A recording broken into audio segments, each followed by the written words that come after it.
Good morning and welcome to this week's BVTV. Last Saturday, we said goodbye to the first half of the year, so it seems relevant to make a review of the year to date. So far, 2018 has brought some unexpected news, market reactions, and asset classes performances. And I say unexpected because many of them have been far away from the market consensus at the end of 2017. The Global Macro Survey, carried out by Barclays in December 2017 and conducted with over 700 investment professionals, shows how weaker growth in China was perceived as the second biggest risk to markets, how equities and emerging markets were expected to provide the best total returns, and how emerging markets credit and US investment grade were seen as providing the best value in credit for the coming year.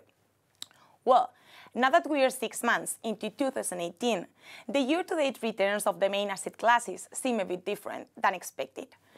First, most assets have recorded a negative year-to-date performance. Second, three of the most well-known flight-to-quality assets, the US dollar, the Japanese yen, and the 10-year German sovereign bond, are in the top 6 performance in 2018. Third, within the credit universe, US high yield has outperformed all other asset classes. And fourth, fixed income emerging markets indices have registered negative returns year-to-date in all the versions: local currency, hard currency, sovereigns, and corporates.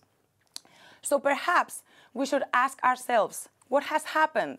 Well, the main reasons behind these outcomes are the increasing threat of a trade war led by the United States and its potential effects on the rest of the globe, a political crisis in Italy, fears about the Federal Reserve hiking rates more quickly than expected because of a potential inflation spike, a strong dollar due to all the reasons just listed, and idiosyncratic episodes of stress in countries as Argentina that turned to the International Monetary Fund for a $50 billion loan to avoid defaulting.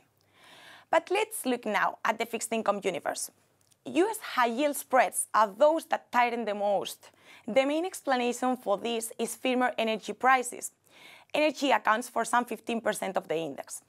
Besides, as high-yield indices are shorter duration than investment-grade ones, the negative impact from the duration effect is much lower than in the investment-grade market.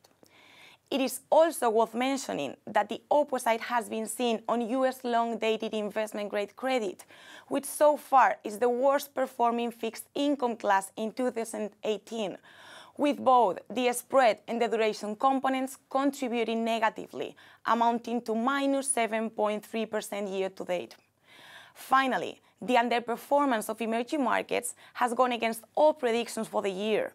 Despite nothing seeming to be fundamentally different from 6 months ago, the trade war news flow, stronger dollar, and the Argentine and Turkey stories have gone some way to erode positive sentiment on the universe. This is what we've seen up until July the 2nd, but there is still a half of 2018 to go before we can see whether general consensus proves a good or bad short-term predictor.